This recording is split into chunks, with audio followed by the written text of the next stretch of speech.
A paz de Cristo e o amor de Maria. Grandes amigos e amigas, caríssimos amados de Deus, estamos aqui ao vivo. Eu sou Abílio Gonçalves, da Escola de Fidelidade, da coprodução deste programa. E é um grande, um enorme prazer ter a sua companhia no dia de hoje. Meus irmãos, sejam muito bem-vindos ao Gotas de Fidelidade Podcast, que é transmitido aqui ao vivo no canal do YouTube da Comunidade Católica Fidelidade da Cruz. Ó, agenda aí, toda segunda-feira, às 8 horas da noite, estamos aqui para fazer esse momento com vocês. E se você já é inscrito do canal, eu quero dar uma salva, um grande abraço, né? De que você sempre está aqui conosco. Muito obrigado.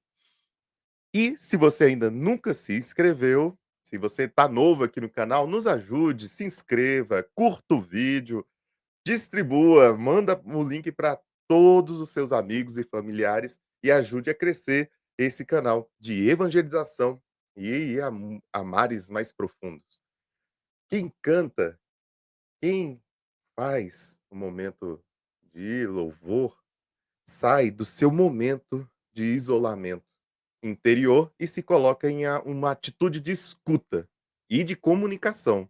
Ele renuncia o seu próprio tom de voz e até o seu próprio ritmo em favor da unidade do canto. Então essa experiência universal provoca o canto e cria uma comunidade, liga as pessoas entre si. E mais ainda eficazmente, foi em sintonia com o mistério, com Deus. Então o canto, por exemplo, na celebração, constitui um sinal de alegria do coração, diz o Papa Francisco. Quando a igreja ora e salma ao dia, ele que prometeu: onde 2 ou 3 estiverem reunidos em nome dele, ali ele estará no meio, né, no Evangelho de Mateus, lá no capítulo 18. E nesse mês nós estamos falando exatamente sobre música. E você é o nosso convidado aqui para também participar. Quem tá online aí? Quem tá online, vamos dar uma salva aí de boa noites, né. Vivian, muito obrigado pela companhia. Camila, muito obrigado, buenas. Mônica, um grande abraço. Roniel, Igor, e vamos mandando aí o seu boa noite e participe conosco. A sua participação é muito importante. Manda aí nos comentários sua pergunta, sua dúvida, quer complementar, faça esse programa conosco, tá bom? E eu quero já chamar o nosso querido apresentador da noite de hoje.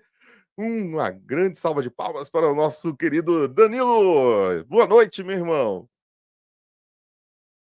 Opa, tá mudo, meu irmão, tá mudo. Cara, esse negócio desse microfone é a maior pegadinha que tem aqui nesse podcast.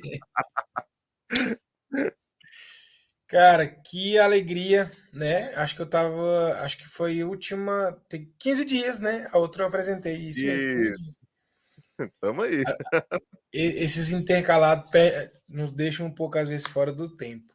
Mas que alegria, e gostei muito, muito do tema desse mês, né? A gente vai falar sobre música, sobre músicos, sobre esse dom, sobre esse servir. E acredito que essa noite vai ser bem legal. Muito Particularmente é, como é que eu vou me expressar? É um estilo de música que escuto pouco, né? E acredito que vai ter bastante assunto pra gente essa noite. isso é verdade. Eu vou estar aqui nos bastidores, qualquer coisa é só gritar. Falou, meu grande? Valeu, meu querido. Fala, meu povo! Tudo bem? Galera aí já entrando, dando os comentários. Cara, é uma observação. Boa noite, Viver. Tudo bem? Deus abençoe. Cara, a voz do Abílio é. Nossa, essa voz aí é fora do normal. O cara nasceu para isso aqui. Galera, cara, que legal, né? Vocês que nos acompanham aí, a comunidade, tudo, que legal foi o momento que a gente viveu sábado. Nossa, que bênção, que maravilha. Quem esteve aí, está assistindo aí, coloca aí os emojis de foguinho aí, alguma coisa do tipo, porque foi uma noite espetacular. Foi muito bom, assim. Ter nosso fundador, ter a Mônica, que é nossa consagrada da comunidade, partilhando conosco, foi de uma grande riqueza. Então, assim, quem esteve lá nesse sábado sabe muito bem do que eu estou falando. E a gente foi regado de muita música, né? Foi regado de muita música, né? E os meninos tocaram lindamente bem. Foi muito legal. E eu acho que até para não ter muitas delongas, né? A gente tem um convidado hoje muito especial. Vocês já devem ter visto aí nas nossas chamadas. E hoje a gente vai falar sobre esse caminho, né? Vou colocar assim, sobre essa linha que ele quis seguir. E eu fiz umas perguntas, né? Eu planejei algumas perguntas aí para serem feitas, como diz o povo, né? É pano para manga. Então, que rufem os tambores para os nossos convidados.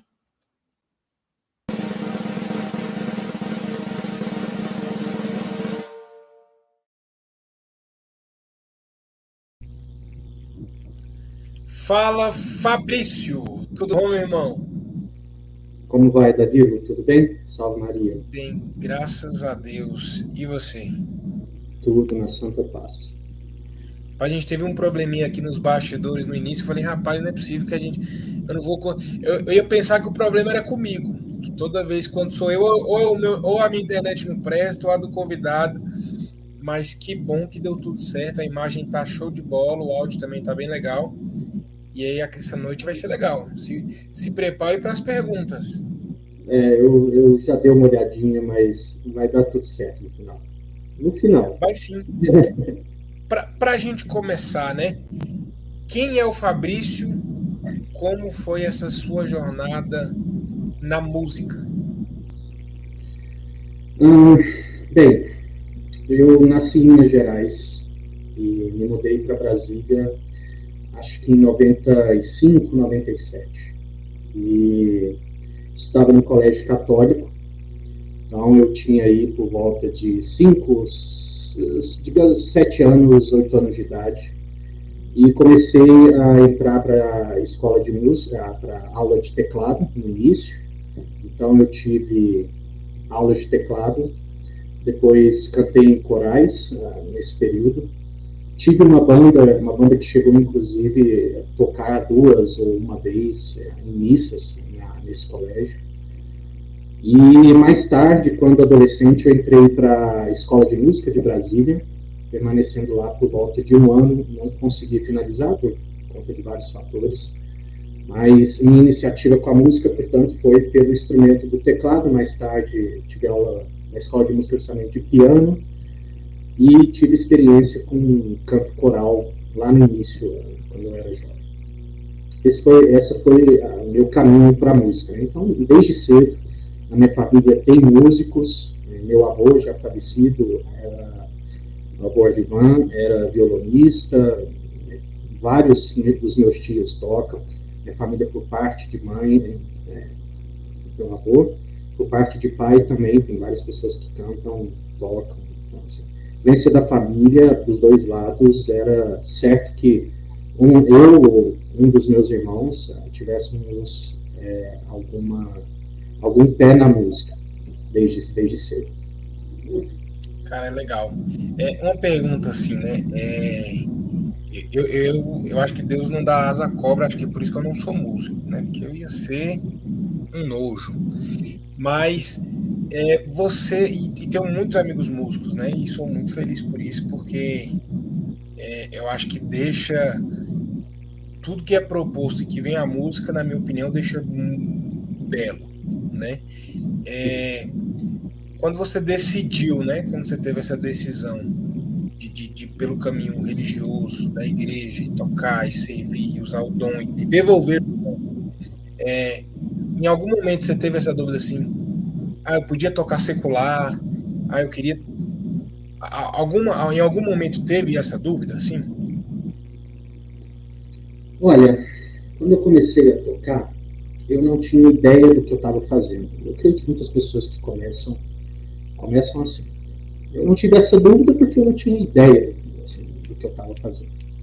Quando eu comecei a servir, eu tocava com o meu instrumento no mudo durante a missa, porque eu não queria cometer nenhum erro, nada, e eu não era tão bom. Eu comecei a servir na igreja há 3 ou 4 anos, na paróquia Nossa Senhora da Saúde, aqui na 702 Norte. Na época era hoje falecido padre Casimiro, quem era o padre. E comecei a servir, mas sem saber muito bem o que eu estava fazendo. Então, um dia eu vi um vídeo do padre Paulo Ricardo falando sobre música litúrgica. Nesse vídeo ele explica e mostra alguns documentos, numa edição da Paulo, sobre documentos para a música litúrgica. Quando eu comecei a ler isso, aí eu fiquei com dúvida se realmente aquilo que eu estava fazendo deveria continuar. Por mim mesmo, sabe? Eu não tinha noção do que eu estava fazendo. Não tinha noção da liturgia, muito menos do que eu estava fazendo na liturgia. Então, eu nunca tive essa dúvida no início, nunca existiu. Mas depois eu confirmei, eu gosto muito da música litúrgica, sabe? É o que eu mais ouço hoje. Cara, legal. Eu tenho um assunto, eu não vou dizer que é polêmico, né? Mas eu vou tentar seguir na linha de raciocínio das perguntas e acredito que a gente vai chegar lá, né? Mas da onde veio, né? Da onde veio esse amor pelo canto gregoriano, uma vez que a gente vê que é algo mais raro, não é o comum, né? A gente vê assim, o tempo vai passando e cada vez mais a gente vai escutando menos, né? É engraçado porque quando eu já era de igreja, de caminhada, conhecia muito pouco de canto gregoriano. Ainda conheço pouco, né? Mas quando eu entrei para a comunidade, eu via que nosso fundador meditava muito com o canto gregoriano. Durante direções espirituais, a música de fundo da comunidade era canto gregoriano. Então você ficava com aquele... um ar de paz. Mas a gente sabe que não é algo tão comum dentro das paróquias, é algo que meio que foi se perdendo com o tempo. Como não é algo que tá ali todo dia, tipo, latejando, cara, aquele negócio assim, da onde veio esse amor? Eu falei assim, cara, eu quero me aprofundar nisso aqui. Da onde veio isso? Até conhecer os documentos da igreja, eu não tinha noção da existência do canto gregoriano. Eu, sinceramente, não saberia dizer, ao ouvir um canto gregoriano, que aquilo era um canto gregoriano. Então, era um completo ignorante acerca do estilo, da forma de se cantar o canto gregoriano, e também da sua preponderância dentro da igreja. Eu não tinha essa noção. Lendo os documentos, eu me lembro que minha conversão foi muito rápida.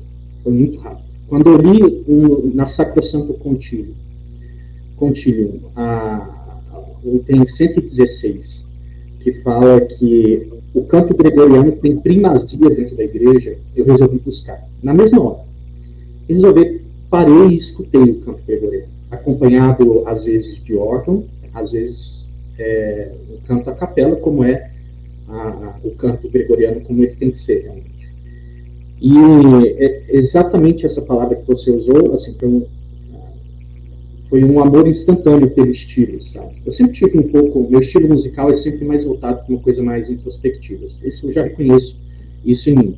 Eu achei no canto gregoriano como se fosse um eco desse meu gosto, por esse estilo.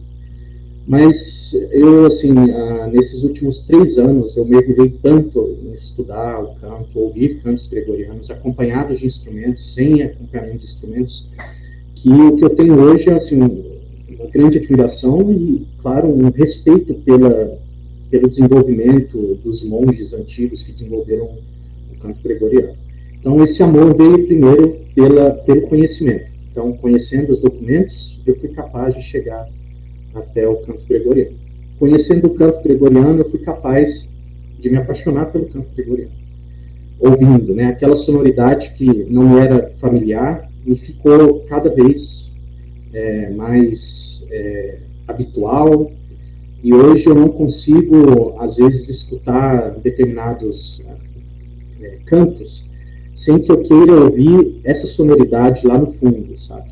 Eu quero ter dentro da missa, eu quero escutar essa coisa que me lembra o canto gregoriano, que a gente chama de cantos inspirados no gregoriano. Não são exatamente gregorianos, às vezes são cantados em português ou outras línguas, mas tem uma inspiração por trás. Tá? Você sente que o canto gregoriano é uma coisa que te leva a rezar melhor, te inspira. Eu não escuto gregoriano quando eu estou fazendo outra coisa. Se eu for escutar gregoriano, eu faço por um motivo. Para me preparar para uma missa, ou para conhecer melhor como um canto é executado. Mas eu nunca o escuto como som ambiente. Eu acho que não se deve escutar o gregoriano como som ambiente, como numa sala de espera, ou uma coisa assim. Sempre prestando atenção na letra e na melodia. E essa paixão foi instantânea. É assim que eu acho que eu me apaixonei, sabe? Conhecendo os documentos, depois conhecendo o canto. Por obediência, eu conheci o canto, mas depois eu aprendi a gostar realmente do canto gregoriano. E você toca num assunto que é realmente um assunto que não é de hoje, é um assunto antigo. O canto gregoriano, ele realmente parece um estranho na própria casa, né, como alguns falam. É o canto que a igreja sempre cultivou, mas que, quando tocado em algumas missas ou celebrações litúrgicas, causa estranheza a quem ouve. Tá? Mas eu acho que é uma estranheza pela não habitualidade. A pessoa que escuta reconhece naquele momento a beleza, que existe uma beleza por trás daquele canto. E pela beleza ela vai se apaixonando, mas aquilo precisa de ecoar na pessoa. Então, escutar uma vez a cada um mês, uma vez a cada 15 dias, numa missa, onde um grupo executa, não é uma habitualidade assim, muito boa para você aprender a gostar daquilo. Quando você quer gostar de uma coisa, você entra em contato com aquilo de maneira mais frequente. E eu lembro que, desde o dia em que eu escutei o primeiro canto gregoriano, eu não me lembro de um dia, até nesses 3 últimos anos, que eu não tenha escutado canto gregoriano. Eu vi recentemente na minha lista do Spotify, tem lá os cantos mais escutados durante o ano, né? Os 5 primeiros cantos são 5 cantos gregorianos, que são os que eu mais aprecio. São de diferentes tempos litúrgicos, mas aquilo ressoa bastante. E, bem, a sua pergunta quanto à não habitualidade do canto gregoriano nas missas. O canto gregoriano, embora seja um canto simples, ele exige, primeiro, o conhecimento, ou pelo menos um pouco de entendimento do latim, né?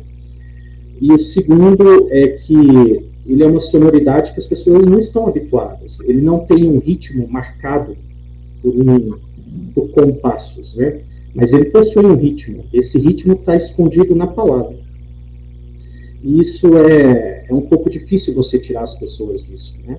Porque as pessoas lá fora são contaminadas ou têm o seu ouvido sempre marcado por ritmos, né? E ritmos geralmente ritmos com uma percussão muito bem estabelecida, com um grave geralmente muito exacerbado, como é típico das músicas, dos estilos musicais desde a década de 80 e muito mais hoje. Ritmos muito assim, primitivos, e isso fica dentro da pessoa. Você vai à missa, se você vem no seu carro, indo para a missa, escutando uma rádio, e aquela coisa, você vem escutando uma música cujo ritmo é marcado, você deve entrar num estado mais tranquilo, acho que só depois da homilia, porque aquilo ecoa dentro da gente. Já se você vem escutando um canto gregoriano, ou uma outra música mais calma, eu acho que aquilo te leva mais para o espírito, a preparar melhor você para o espírito da Santa Missa. Então, ele primeiro desapareceu pela não habitualidade, a frequência com que ele é executado nas paróquias, é claro, mas isso é gerado porque, bem, primeiro, eu acho que muitos músicos precisam de uma certa formação para conhecer isso, precisa de ter acesso aos documentos. Como é que eu vou amar uma coisa sem conhecer primeiro? Então, se não lê um documento, não assiste, por exemplo, uma missa no Vaticano, presta atenção naquele som, Um terceiro ponto é não se prepara, ou começa por conta própria, talvez, às vezes, se preparar de forma técnica, né? Bem, vou começar aqui a estudar leitura de partitura, vou começar a ver algumas técnicas de canto, às vezes vou contratar um professor para dar aula de técnicas de canto para o meu coro, vou contratar um professor para me dar aulas particulares de algum instrumento. Acho que de todas as posições que se pode servir na Santa Liturgia, talvez o músico seja aquela posição ocupada por alguém que tenha que ter um preparo anterior. Ou seja, uma boa pessoa de boa vontade não é suficiente para servir na música litúrgica durante a missa. A boa vontade só não preenche o requisito mínimo para servir na música litúrgica, sendo necessário, portanto, formação. Então, uma formação técnica, contato, leitura dos documentos da Santa Igreja sobre música litúrgica, não são muitos. Eu posso dizer que os documentos de São Pio X para cá não são muitos documentos. E eu digo que são, assim, o mínimo que a gente precisa saber para servir bem como músico litúrgico. Então, esses dois primeiros. O terceiro é executar de forma gradual, nunca abrupta, de uma forma revolucionária dentro da missa ou canto gregoriano. Eu acho que uma forma gradual, uma inserção gradual de cantos gregorianos dentro da missa, pode levar a mudar o cenário da ausência do canto gregoriano dentro das missas. Eu relevo esses 3 fatores à falta do canto gregoriano na missa. É claro que há outros fatores por trás, né? Mas acho que, por hora, esses 3 são os mais práticos e podem responder a pergunta. Fabrício, pensando assim, eu digo assim, alguns temas de podcast eles são muito desafiadores para mim. Uhum.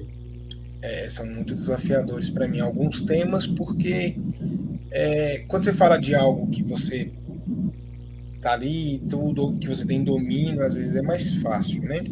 E quando eu fui montar todas as perguntas de hoje, eu falava, cara, ou eu vou apanhar muito, ou eu vou passar muita vergonha. Cara, mas eu tenho um amigo, não sei se você o conhece, ele até é meu compadre, eu sou o padrinho da filha dele e ele padrinho da minha filha. Ele tem até um curso sobre música litúrgica, como tocar música litúrgica, né? É o Regis Mota, não sei se você conhece. Então, a gente já chegou a tocar junto. Eu não falo que eu sou músico, eu tocava carrom, então eu não falava que eu sou músico, não. O Regis até muito zoava disso comigo. E aí ele, no momento, acho que também foi bem esse impacto também. Ele conheceu os documentos, ele entendeu, e ele, para mim, é um músico espetacular. E aí ele entendeu, e aí ele falou, eu não toco mais guitarra na missa. Eu acho que a missa tem que ser tocada assim. Aí ele montou um curso e tudo e tal. E aí, de primeiro, assim, eu senti isso, assim, caraca, mas será que tem a ver? E aí a minha terceira pergunta é justamente essa, assim, para você partilhar com a gente, com quem nos assiste, como é que é uma visão de quem estudou, de quem entende, de quem teve essa metanoia mesmo com relação à música litúrgica, como você vê essa questão dessa grande variedade de instrumentos dentro da música da missa? Bateria, guitarra, baixo, tudo isso. A igreja já tem há muitos anos, antes mesmo de São Pio X lançar para a lei sobre litúrgia em 1910, ela já tem documentos antigos, mais antigos do que esse, do início do século XX, que tenta conter um pouco os ânimos dos músicos naquele período. Imagina só, a gente está falando aí de século XIX para trás, e a igreja já prestava atenção na execução da música litúrgica. E naquela época, pensa só, não existia a guitarra, a bateria, mas você tinha aquele estilo de ópera, né? E isso começou a tomar conta de muitas missas. Você vê que grandes compositores como Bach, Chopin, Beethoven compuseram músicas das partes ordinárias da missa, né? Kyrie, Glória, Santos, e todos eles com aquele estilo polifônico, com vários instrumentos, e com a restauração do canto gregoriano feito pela Abadia de Solesmes no final do século XIX, portanto, pós-Revolução Francesa, havia uma preocupação com esse retorno, a reestruturação do canto gregoriano, para que ele retornasse às missas, né, de forma que a gente não perdesse esse tesouro da tradição católica. E hoje a gente tem outros instrumentos, uma preocupação que é a mesma, que é essa preocupação com os outros instrumentos, como guitarra, a bateria, outros instrumentos que você escuta, quando você escuta, você vê que aquilo não te traz nada na memória que remeta à liturgia de Deus. Nada. A liturgia sagrada não te remete nada quando você escuta esses instrumentos. Porque tanto a bateria, vamos falar aqui só desses dois, quanto a guitarra, são instrumentos muito utilizados em músicas não sacras. Então você escuta aquilo o tempo inteiro. A música sacra, ela tem que ser uma música que te lembre uma só pessoa, a centralidade da missa, que é Cristo. Tudo nela tem que te levar aqui. Se eu escuto, às vezes, um solo de guitarra, esse solo de guitarra pode me tirar, dependendo das minhas referências musicais, pode me lembrar, por exemplo, um rock, uma balada, um solo de bateria, uma virada de bateria, pode me dar outro tipo de referências, que fogem à referência única na Santa Missa, que é Cristo. O canto gregoriano tem a proposta de dar ênfase na palavra, não na melodia. O canto gregoriano ele é a própria liturgia e ele é o próprio som da palavra. Então, tudo te leva para a palavra. E a palavra, como é uma palavra retirada dos livros sagrados, te levam diretamente, quando escutada de maneira apropriada, prestando bem atenção, devagar, te remete a Cristo sempre. O canto gregoriano não tem associação com nenhum outro estilo. Aquele canto caracteriza a missa, onde ele é próprio da Igreja Católica. Nasceu na igreja e você reconhece ele em qualquer lugar quando executado. Eu parto assim do princípio que uma mudança gradual, ela deve partir primeiramente pelo conhecimento. Então, uma pessoa hoje que toca guitarra, toca instrumento de percussão na missa, você dizendo a ela que ela não deve tocar, tem um impacto igual a nada. Você precisa dar a ela as ferramentas para que ela conheça o porquê que aquilo não é próprio, não traz ou não remete ao sacrifício realizado na Santa Missa. E você nota, e eu noto isso quando eu estou na missa, às vezes eu sou estudante de órgão, então eu estou tocando e eu consigo ver a assembleia às vezes, né? Quando eu estou com o olho na partitura, às vezes reparo a assembleia. Você vê que a assembleia logo se coloca em posição de oração. As pessoas às vezes fecham os olhos, as pessoas se ajoelham, elas ficam em silêncio. Esse final de semana, no domingo que a gente tocou, nosso coro é o Coro São Gregório, nós tocamos todas as missas dominicais, missas no rito ordinário, na forma do rito ordinário em latim, lá na Paróquia Nossa Senhora da Salve, que é rito ordinário. E hoje a gente fez a gente tocou uma peça, Tedeu, a gente tocou o Tedeu, um colega tocou o Tedeu, e antes do início da missa fica muito barulhento, e você nota quando o órgão entra, as pessoas ficam em silêncio. Então, já há uma conexão do timbre do órgão com uma serenidade, uma paz, que já remete a um sentido de oração. E as pessoas ficam em silêncio. Então, você tem, às vezes, crianças falando, pessoas conversando antes de começar a missa. A gente tocou, o meu colega tocou, o Edner, que é um outro excelente organista que nós temos aqui, ele tocou e as pessoas começaram a ficar em silêncio, em postura de oração. Foi instantâneo, as pessoas foram ficando em silêncio, antes do início da missa. E eu noto que é difícil você chegar, pelo menos não com a mesma velocidade que o canto gregoriano, da mesma forma que o canto gregoriano proporciona, chegar nesse espírito de oração com esses instrumentos. Por exemplo, o sax, eu já ouvi saxofone durante a missa. Me lembra muito, o sax, ele tem um timbre muito sensual. E você vê isso porque quando você assiste filmes, o saxofone tem esse estilo mais sensual. O lugar onde ele é executado, clubes de jazz, outros lugares, te remetem a outra ideia. A guitarra tem um estilo que lembra muito o rock ou baladas, sabe? Isso marca muito. A bateria também, com essa mesma... Isso nada te remete a... coloca a mente em outros lugares que não na centralidade da missa. Então, assim, minha opinião é que acho que à medida que as pessoas vão conhecendo, elas começaram a se dar conta desses documentos, não é só pelos documentos, é por amor à igreja, a obediência à Santa Igreja e por amor à liturgia, as pessoas começam a conhecer e gradualmente elas vão se transformando. Eu digo assim, minha mudança, eu tocava o piano, né? O som de piano. De um dia para o outro eu comecei a querer tocar o órgão. De um dia para o outro. Assim, quando eu li, isso encontrou um eco muito grande. Eu comecei a fazer isso. Mas eu não tinha noção de uma coisa. Eu não sabia o que era liturgia. Eu não sabia o que eu estava fazendo na liturgia ainda. Eu comecei a estudar depois de liturgia. Quando você entra nos documentos da igreja, você começa a estudar outros documentos, seu mundo vai ficando mais amplo, você passa a conhecer e passa a amar a liturgia. Mas minha opinião em relação aos instrumentos é que à medida que as pessoas, esses instrumentos, né, que não é o órgão é o instrumento por excelência da liturgia católica.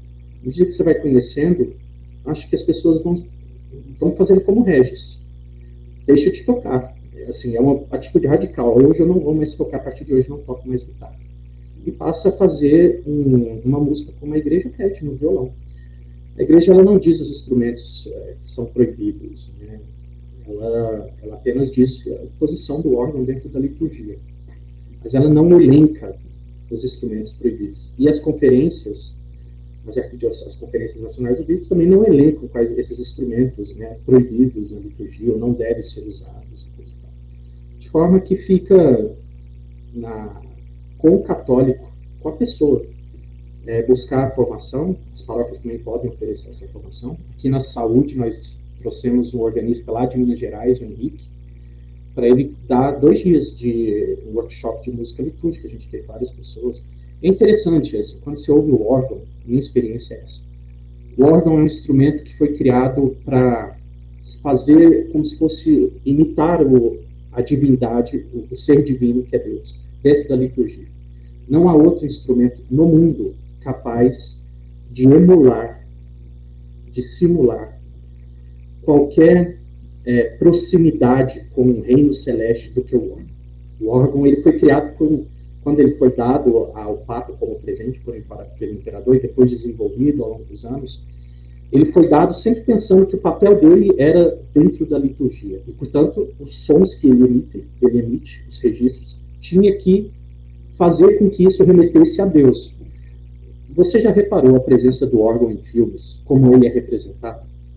Ele geralmente é representado. Olha só, eu não gosto muito do que fizeram com a trilha sonora do Interestelar, composta por Hans Zimmer, que é um compositor muito conhecido. Ele compôs Rei Leão, várias outras peças aí. E ele usou o órgão para retratar o universo, as missões no espaço. Ele poderia usar uma guitarra, poderia usar qualquer outro instrumento inventado pelo ser humano, mas ele foi no órgão, porque o órgão consegue dar essa dimensão de infinito, de divindade, de supremo, sublime. Ele foi no órgão. Hoje você viu que qualquer post no Instagram tem esse som do órgão, né? Fazendo um acorde arpejado, rápido, assim, perde um pouco da característica do filme e da importância, né, do órgão. O Fantasma da Ópera. Você já viu como é introduzido o filme? Com o órgão fazendo uma sequência de acordes para mais grave, como se quisesse falar da grandeza ou de uma coisa sombria. O órgão também é representado assim, né, de maneira sombria, filmes de terror e tudo mais. O filme Piratas do Caribe, o Barba, não me lembro agora, o Barba Negra, que era aquele povo, dentro do navio dele, o que ele usava para passar tempo era um órgão.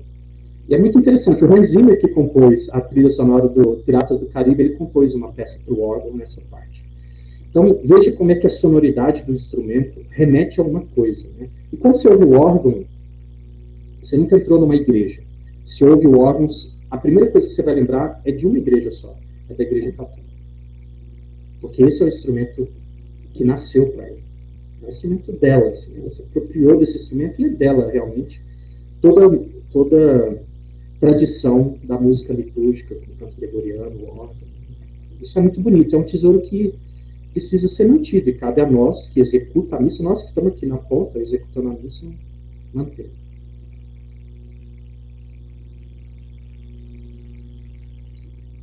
Você tá mudo.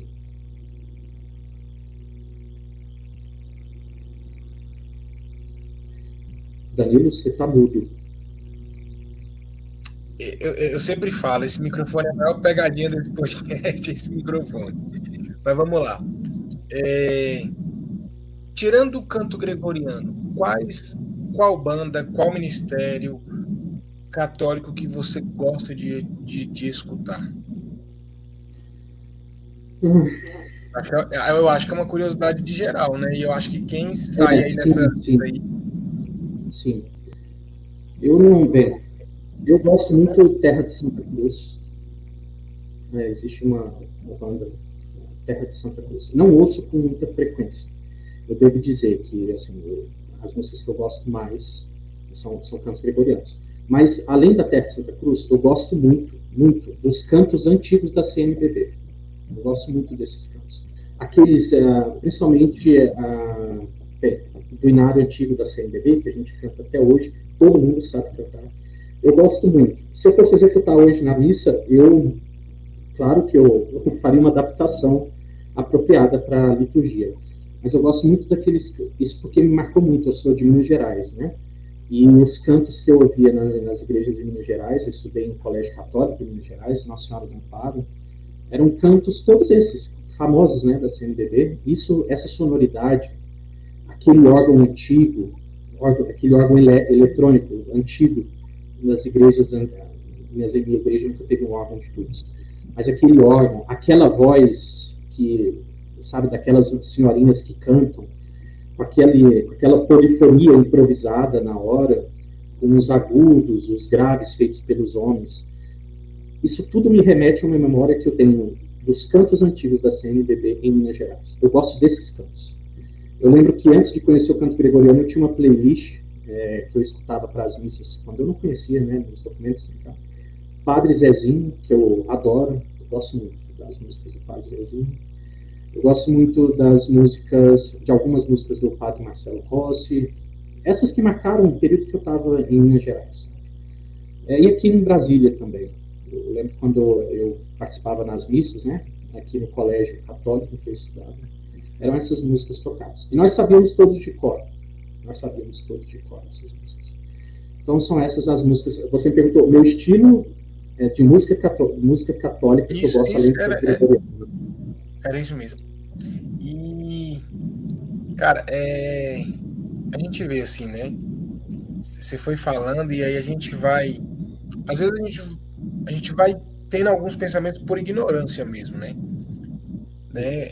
Como eu comentei com você há pouco, né?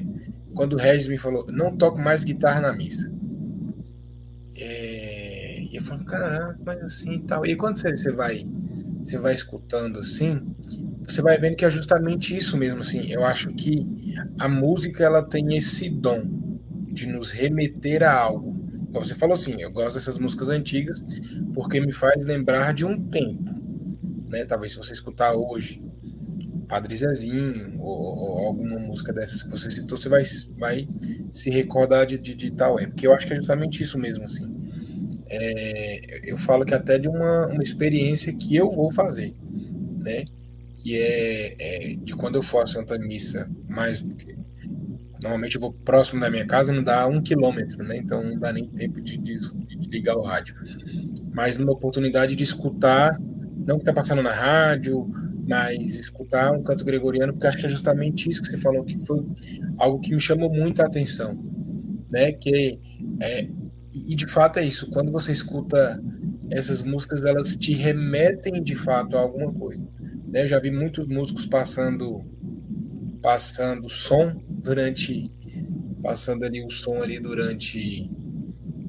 antes de começar a missa, e você vê que é uma oportunidade para os paroquianos, para aqueles que vão participar, para conversar sem que sua voz seja notada no meio do barulho da passagem de som, né? E quando você tem uma paróquia, tô tentando lembrar o nome, mas ali na Vicente Pires, era do lado do meu antigo serviço, e sempre quando eu ia lá, né, para as confissões, já tinha um canto gregoriano ali, e aí você vê que as pessoas já pegavam menos no celular, ficavam mais ali já voltada mesmo ali para a oração, né? Então, eu achei bastante interessante esse ponto que você trouxe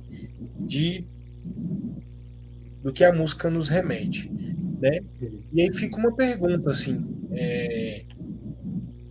o tocar, né? O tocar, você acha que ele é muito mais um dom ou uma persistência? Eu falo tocar no geral, assim, né?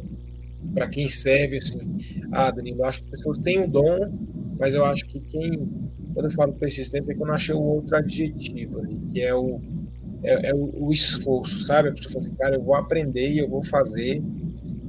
O que você acha que é mais dom, mais persistência? Acho que são os dois. São os dois.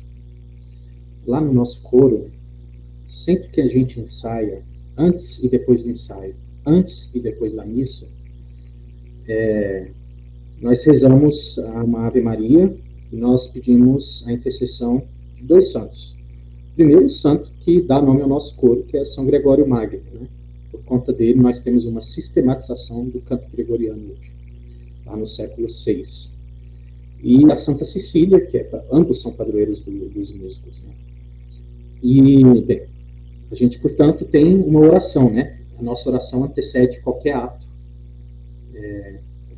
qualquer ação de música. A gente não toca, não canta antes disso. Eu diria que esses dois pontos, o dom e a persistência, são dois pontos que eu não saberia dizer quanto você precisa de um, quanto você precisa de outro. Eu sei que um não tem como sem o outro. Eu disse no início que uma pessoa de boa vontade não não preenche os requisitos mínimos para servir na missa, mas é um bom início, ela tem uma vontade. E essa vontade tem que ser demonstrada, primeiro, em querer conhecer. Então, a pessoa tem que querer primeiro conhecer qual é o canto que a igreja diz que nós devemos executar na Santa Missa. Como esse canto é executado? E aí entra a técnica. Portanto, a persistência.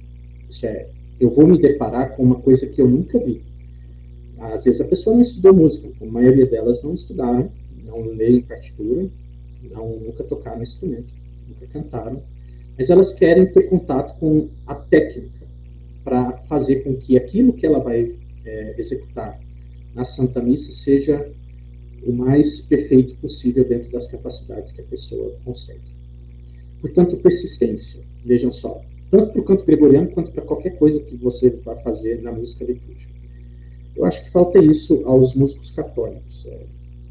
Um estudo contínuo, não é um estudo sazonal, não é uma formação cá, outra colar.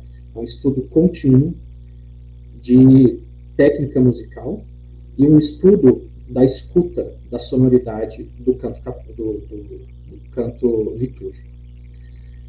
Isso é muito importante. Então, a persistência. É muita persistência. E, claro, faz parte de eu creio que há um dom. Quando você recebe isso, o Espírito Santo distribui esses dons para que a gente coloque a serviço de Deus onde a gente vá no mundo. É claro que esse dom que nos é dado, ele tem que servir para esse sentido, mas ele depende do conhecimento. E esse conhecimento é justamente a técnica musical. Então, tanto dom quanto persistência, eles andam juntos para mim. Não saberia dizer quanto é necessário de cada um, mas eu sei que um sem o outro não é possível fazer nem servir na música litúrgica. Eu fica até parecendo rasgação. Acho que a galera fica assim, nossa, que rasgação de seda essa pro Regis, né? Mas eu sou suspeito de falar dele. Mas ele é um cara que para mim, na minha opinião, sabe muito do que faz e não para de estudar. E aí eu acho que cai justamente nisso aí que você falou, né? Para mim é uma pessoa que tem um dom e ainda continua estudando, né? Para para aprimorar mais, né? Acho que aquela parábola do talento simplifica tudo isso, né? Que a gente está tentando falar, né? Que é você recebe o dom e aí você tem que multiplicá-lo, né? Não é pegar, Deus me deu o dom e eu vou deixar aqui escondido. Não, eu vou aprimorar, eu vou multiplicar, enfim. E Fabrício, quando até voltando um pouco assim no canto gregoriano, porque o canto gregoriano necessariamente a pessoa tem que entender um pouco de latim, certo? É bom. É muito bom que entenda. Você como coordenador, você ensina o latim antes ou quem canta no seu coral já tem que entrar com uma base? Não. A gente não pode exigir. Se eu exigisse que as pessoas entrassem com base em latim, ninguém ia fazer parte do coral. Inclusive nem eu. Nem ninguém do meu coro. Eu acho que ninguém do meu coro, muitos devem estar aqui agora, tiveram um contato mais próximo com o latim para se expressar publicamente em latim, ainda mais cantando dentro do coro. Então, eu acho que assim, o desafio foi muito grande. Quando o padre Rafael ele pediu que tivéssemos uma missa em latim na Paróquia Nacional da Saúde, isso foi assim, a missa existe, agora tem que existir um coro que cante nessa missa. Então, vamos nos dedicar. A paróquia passou a oferecer cursos de latim ao sábado, cursos gratuitos de latim ao sábado, com o professor. E eu participei dessas aulas, a gente foi compartilhando material, eu mandei algumas coisas no grupo para ver pronúncias, mas muito do que a gente executa vem do ouvido. Então, a gente executa o latim porque a gente ouviu o coro da Capela Sistina, o coro dos monges de Solesmes, um outro coro que executa gregoriano, fazendo aquela execução em latim. E hoje, graças a Deus, tem muito material de pessoas que ensinam, além do canto, ensinam as pronúncias em latim. Por exemplo, música litúrgica online. O professor André Gabi, lá do Som da Palavra, o Ângelo Lacerra, do Liturgia e Música, a Mônica Siqueira também fala, a Lorena aqui de Brasília, o Regis. Esses são todas as referências que nós temos hoje em música litúrgica no Brasil. Assim, são pessoas que eu recomendo muito, a Lorena deve vir aí em breve, e eu garanto que, assim, que se você seguir essas pessoas, elas ensinam você a executar pelo menos o canto, com a melhor pronúncia possível que você pode ter no latim. Então, não, eu não exijo que as pessoas que ingressem no coro saibam latim, mas eu exijo que elas queiram persistir em aprender isso. Ou seja, além dela aprender a técnica musical, ler a partitura. Gregoriano tem uma partitura, o tetagrama, a pessoa canta com ele. Então, ela tem que aprender a ler as alturas, o grave, o agudo. Ela ainda tem o desafio de cantar em latim. Recentemente, a gente fez uma sequência em latim. Agora, eu não me lembro quem foi do nosso coro que fez a sequência, mas foi em latim. E a pessoa falou justamente isso. Além de eu ter que aprender a melodia, eu ainda tenho que me preocupar com a pronúncia em latim. Não é fácil, né? Não é fácil. Mas à medida que você vai fazendo, o coro tem mais de 1 ano de existência, a gente sente um pouco mais à vontade em executar as coisas e aprender o latim para executar durante a missa. Então, muitas vezes, é claro, sai uma pronúncia colar errada, né? Mas com a caridade e a verdade, às vezes os próprios padres nos corrigem na pronúncia, a gente melhora. Hoje eu digo que o ordinário, que é o Kyrie, o Glória, o Santo e o Cordeiro de Deus em latim, ele já é muito mais tranquilo de ser executado para nós. Mas imagina, por exemplo, um coro que está começando a executar o Glória. O Glória é dos cantos que tem no ordinário, ele é o maior, né? E, bem, tem uma série de palavras que você tem que aprender. Recentemente a gente cantou o Credo número 3 em latim. E foi muito interessante, assim, tem que estudar, entende? É por isso que tem que persistir, não tem como você fazer formações sazonais, uma vez no ano, 2 vezes no ano. Isso não existe para um músico que quer servir na Sagrada Liturgia. Olha, eu diria assim, que servir na Santa Missa exige muito mais do que eu tenho certeza que os grupos estão fazendo hoje. Tocar na Santa Missa exige um preparo muito maior do que esse que a gente dá, sabe?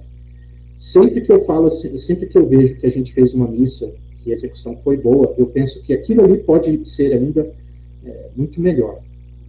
Tá? Tanto o meu tocar, eu faço aulas hoje de órgão com o professor Marcelo Bruno, né? Que é o único professor de órgão clássico aqui no Brasil, formado e tal. E eu percebo assim como realmente eu preciso de melhorar a técnica e como eu preciso. Técnica vocal, eu não sei cantar, eu não canto, né? Às vezes eu quebro um galho, fico lá, não quero fazer isso, mas eu não me arrisco. Isso tudo precisa de preparo técnico. É por isso que eu digo, servir na liturgia, na música, é uma das poucas posições que você precisa ter um conhecimento prévio. Cerimoniário também, o cerimoniário precisa entender de liturgia para servir como cerimoniário. Mas a música é um conhecimento puramente técnico. E o canto gregoriano, veja só, o canto gregoriano você não vai amando por goela abaixo. Você vai escutando e assim você vai gostando. Porque aquela sonoridade não é comum aos ouvidos. Nosso ouvido é muito poluído por ritmo. Ritmo, guitarras, baterias, sons que são muito sensuais. Hoje as músicas são muito sensuais. O canto gregoriano não é sensual. Ele não tem nada de sensual. Ele é sacro. Ele dá importância à palavra e não à melodia. A melodia nasce na palavra. Existe uma expressão em latim chamado cantor obscurus, alguma coisa assim, que é uma melodia, como dizia Cícero, é uma melodia escondida na frase, na forma de falar. E o latim, como muitas línguas do Mediterrâneo, na Europa, escondem essa melodia. E essa melodia nasce com a palavra, não é o contrário. A palavra não nasce com a melodia, é o contrário. A melodia vai vir por trás do que você está falando. O canto gregoriano é o som da palavra por isso. Porque ele é a própria palavra e o som que ela emite, naturalmente. Tá? Então, é esse canto obscuro, né, escondido na palavra que a gente canta, que é chamado o canto gregoriano. Legal. Fabrício, a gente já está quase chegando ao fim e eu queria fazer uma pergunta meio que pode até ser que soe um pouco clichê, mas se você pudesse definir a sua missão através da música, como você definiria? Bem, acho que quem muito é dado, muito será cobrado.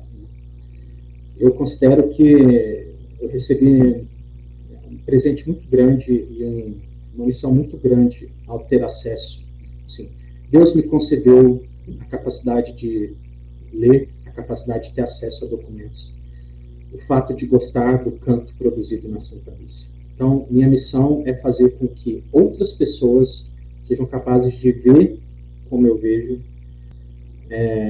o canto gregoriano na Santa Missa, o lugar que ele ocupa, o lugar de respeito sublime que o canto gregoriano ocupa na Santa Missa. Minha missão é essa, assim, eu queria que as pessoas tivessem oportunidade de ver por mim, por meio do que eu faço, essa missão de trazer mais pessoas para que elas conheçam o canto gregoriano. Ele não pode ser um estranho na própria casa, ser estranho ao próprio povo. A gente não pode subestimar a Assembleia achando que eles não são capazes de gostar disso, ouvir isso. Como é que alguém pode dizer que não gosta de algo que nunca escutou, ou que escuta raramente? Não conhece, não ama. Eu acho que essa é a missão. Eu lembro que eu fui muito duro com o meu primeiro coro, eu tive um coro antes de mudar para esse, porque eu queria que as pessoas fossem capazes de enxergar isso rapidamente.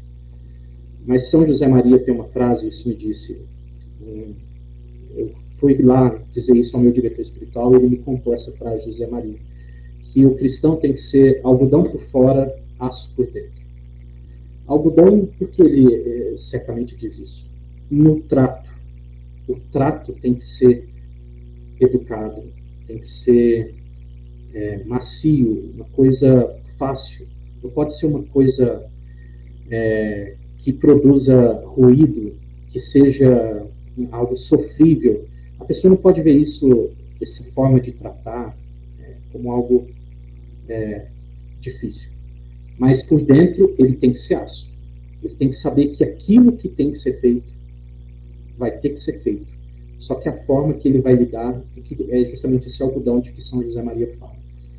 E eu lembro que eu era muito duro com os meus irmãos no antigo coro que eu tive, que era o coro de Santa Cecília, ou seja, ambos os meus coros tiveram nomes padroeiros da música. E que, portanto, hoje eu vejo que para a gente, eu não quero que o canto seja o único canto executado da igreja, o canto gregoriano. Não é uma coisa de tradicionalistas católicos. O canto gregoriano é da igreja católica como um todo, não pertence a um grupo, não pertence ao povo da missa em latim, não pertence ao povo que celebra a missa em português, não tem nada a ver com isso.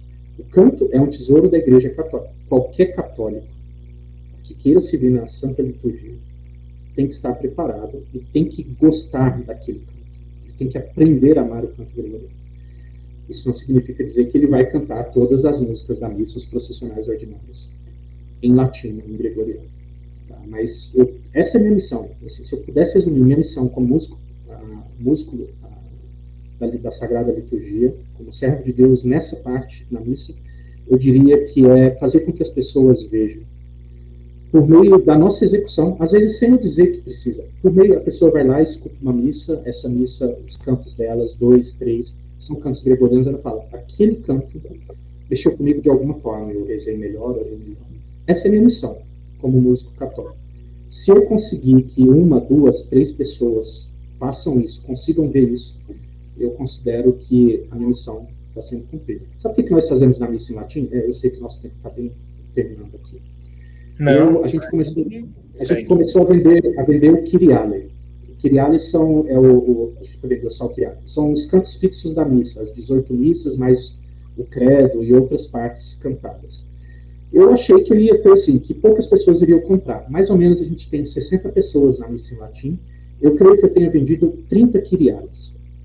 30 pessoas começaram a escutar aquilo e querem, vendo a partitura em notação quadrática, isso é a partitura do gregoriano, elas querem aprender como é executado aquele canto.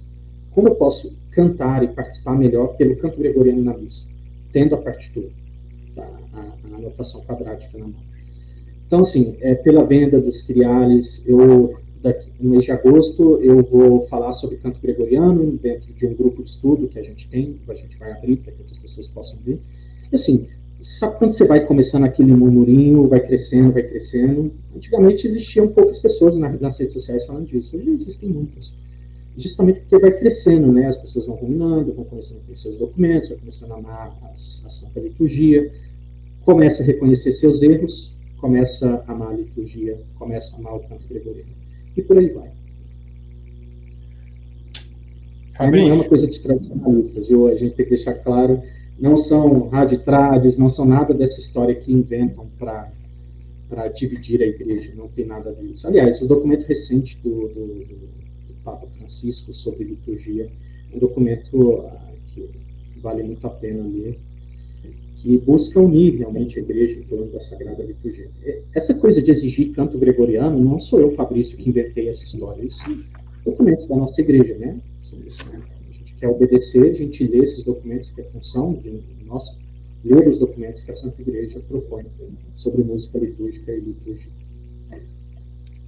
Fabrício, eu vou dizer que esse podcast foi eu acho que o Abílio, como nosso diretor aí, vai concordar que você foi quase que foi uma formação, não foi um podcast, foi uma formação para os músicos, né? Para os músicos, para nós, como o povo que participa, né? Para não sentir também essa estranheza, como você disse, né? Às vezes as pessoas, às vezes o músico não quer tocar porque acha que a assembleia não vai participar, não vai receber, não vai ser receptiva, e às vezes pode ser que seja isso que esteja faltando para muitos da Assembleia, né?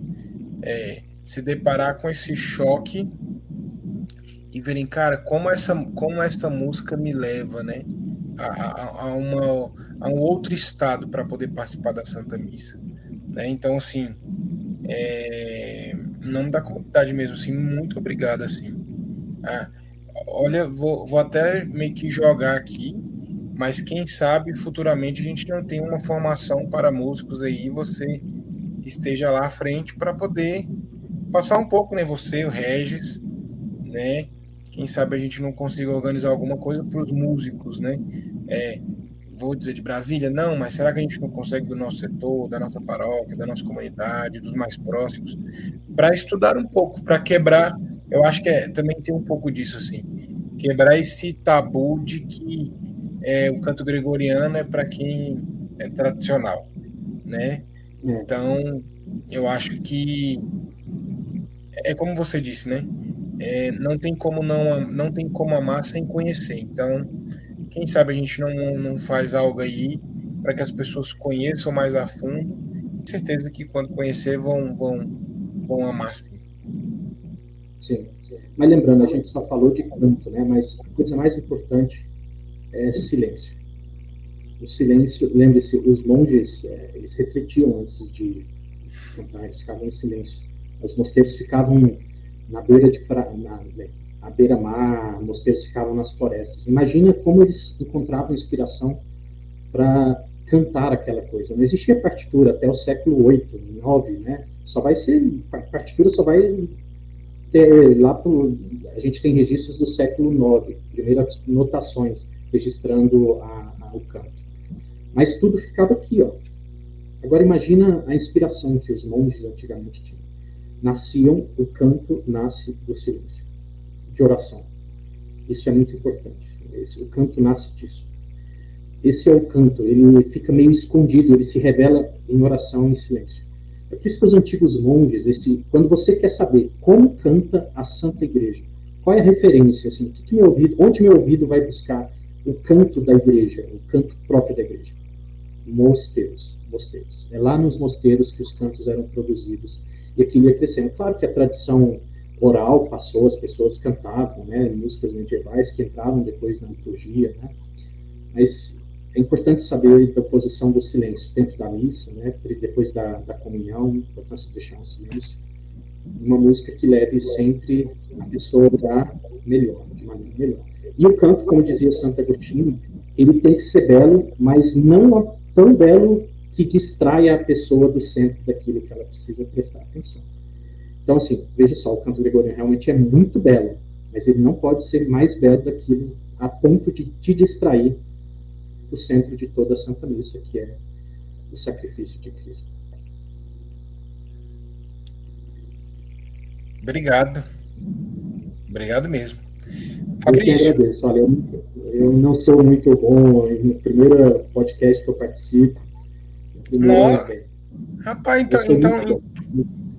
então no próximo, então, porque foi excelente, assim, de verdade, assim, tem podcast que a gente vê que é um bate-papo, tem podcast mas esse para mim foi uma formação mesmo, assim, para abrir a mente, eu acho que de fato ter essa metanoia mesmo, assim, eu digo que às vezes a gente anda muito assim, né? Então é de abrir mesmo, assim, de falar, cara, é sair da ignorância, né?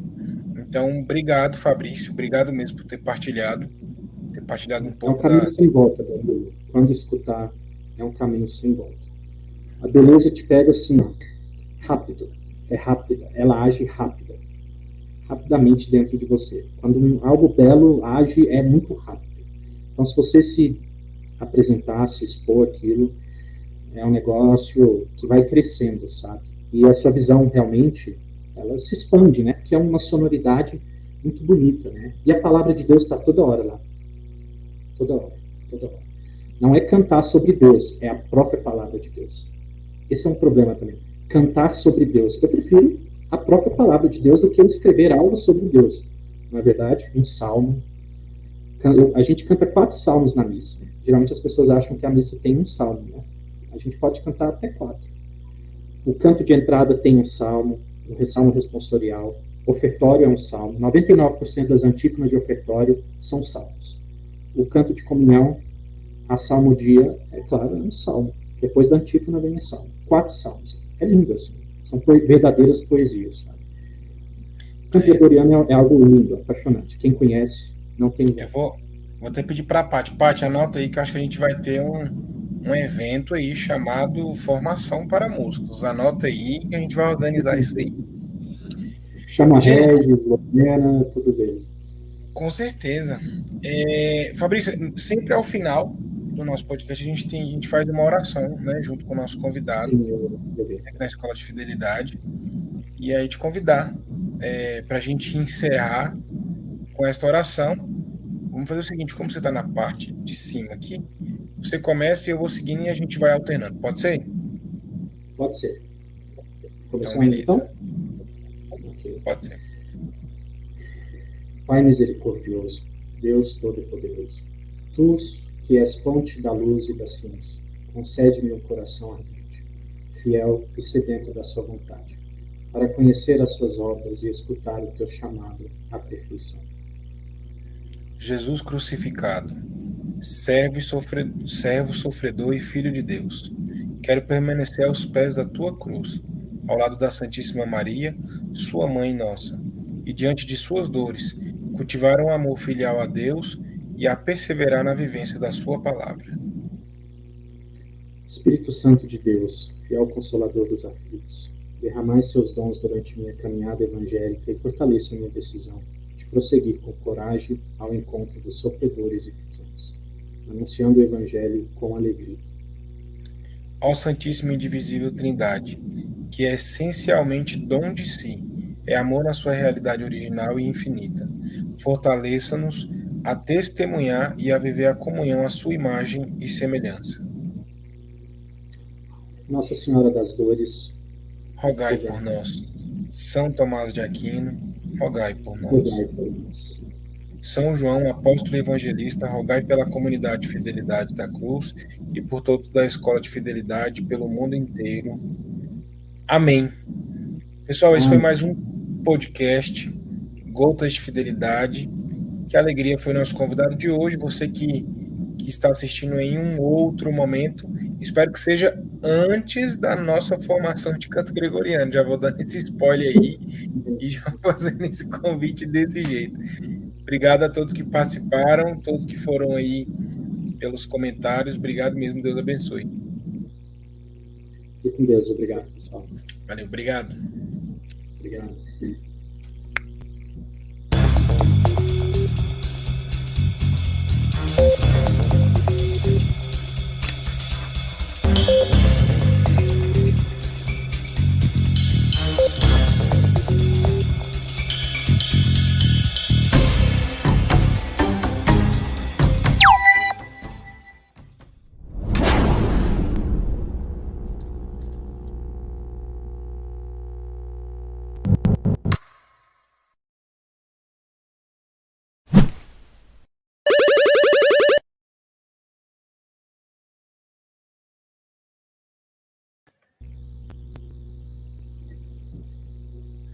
Fala, Danilo. Obrigado, viu?